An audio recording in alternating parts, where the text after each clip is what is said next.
What's going on, guys? We are back again. Today I'm not going to be cooking from a recipe, but instead I'm going to give you guys some options, some recommendations on how to kind of liven up a pasta sauce. As you may know, traditionally tomato sauces will have olive oil in them. And you'll see a lot of brands advertise as being the healthier option by having olive oil in them. Well, if you're part of following a whole food plant-based diet, one of the tenets of that is no oil. So I have found they brand Prego's, one of their labels, the lower calorie label. It is a fat-free, which traditionally, or in general, the fat in a tomato sauce is going to come from the oil that's added to it. This used to be called, I believe this was called Light and Smart or something like that, but this is their new label on it, the lower calorie. It's a fat-free, and if you go through, check the label, there are no oils in there. However, it's a rather plain sauce. There's really just some very generic spices, garlic, a little onion in there. So I'm going to show you how I go about, really livening that up. I'm going to add more vegetables to it to add more flavor, as well as to fortify it a little more so that the nutrients from the vegetables can be added into the dish without having to add, bake a side dish or something else to go with it. So I'm going to start just like any good whole food plant-based recipe. We're going to saute some garlic and onion. We're going to do it with just a little bit of vegetable stock in there, and I've already got the pan started up a little bit. I'm going to be adding, let's say that much garlic. Tablespoon, maybe about 2 tablespoons worth.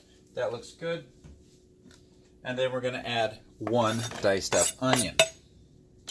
If I can find my spatula. There's my spatula.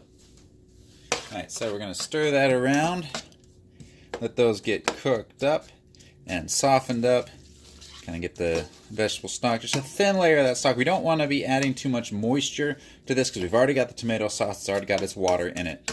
So once this gets going, we'll be right back. About, medium to high heat on this. Okay, now so it's sitting in there, the vegetable stock is starting to boil. One thing I'm attempting to do is to really kind of roast that garlic a little bit. Now, because it's not cooking in oil, it's not going to have the same kind of caramelizing effect because it's just not going to get as hot. The vegetable stock is going to evaporate before it can get up to the temperatures required, I think, to really caramelize anything and really get the kind of that roasted garlic. But I am going to try to get it just as hot as I can without burning it or sticking it. Just going to let it all sit in there nice and tight together, holding in as much moisture. And the onion will naturally release some moisture, and you can see some of the steam coming off as it is evaporating the vegetable stock in there. So I've just got a little bit in the pan. I'm going to add just a tiny bit, kind of keep it at a nice manageable level of moisture. Like I said, we're not trying to drown this. We're not going to put in, half a cup or anything like that. So we're just going to keep this nice and tight. You can see it's starting to stick just a little bit, so I'm going to stir it up, kind of reintroduce that vegetable stock. And I've turned the heat, it's still about medium-high.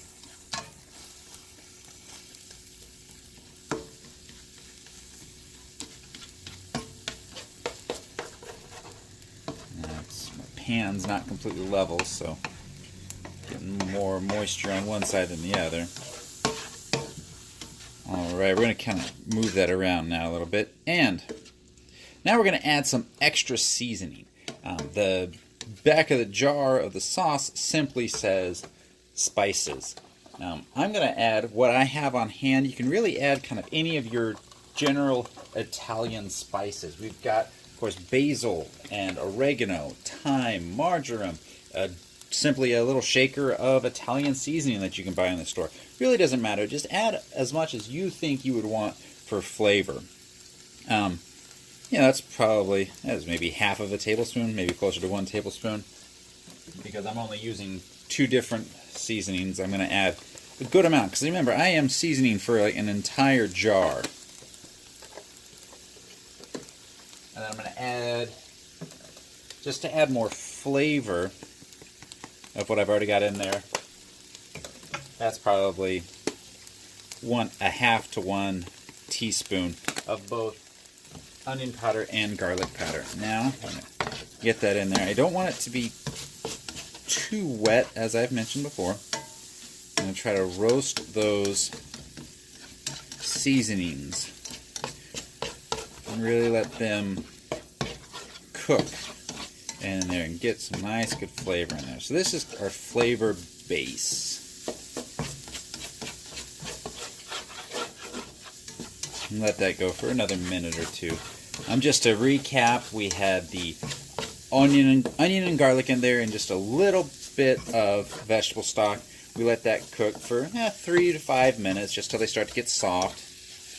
And then we added our seasonings, and we're just going to heat those in here for about a minute. You see it's starting to dry up and stick right there. You can see where I'm scraping it off. So I'm going to add a can of diced tomatoes. We're adding some texture to the sauce. I really like more of a chunky style sauce. And again, that can of tomatoes is a no salt added. You can get either petite or regular sized dice, depends on how chunky you like it. I'm going to mix this in here just to distribute all of that. And then for a little more texture,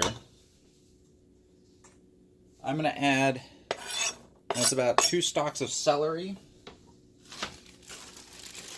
And then this diced carrot, or sorry, shredded carrot. That's probably about 1 carrot's worth.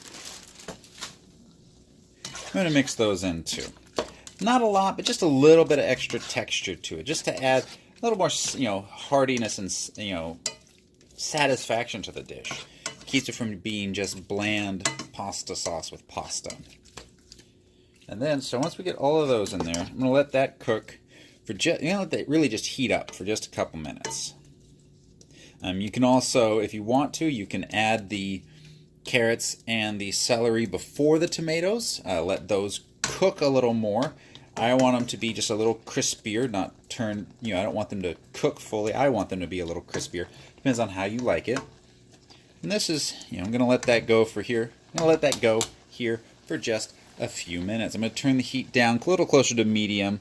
I do want it to be bubbling and cooking like that, but I don't want it to burn anything. Be right back. Alright, so I've been letting that go just for a couple minutes, not too long, just kind of infuse the flavors perhaps. I don't know, fancy words you can use. I've been letting it cook, And then I'm going to go ahead and add the pasta sauce to this. And add the whole jar. I'm going to shake it up. Make sure it gets everything out of there.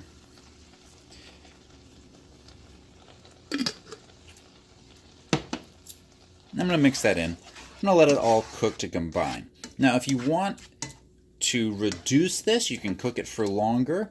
If you add maybe a tablespoon of tomato paste, that can help with the reduction process.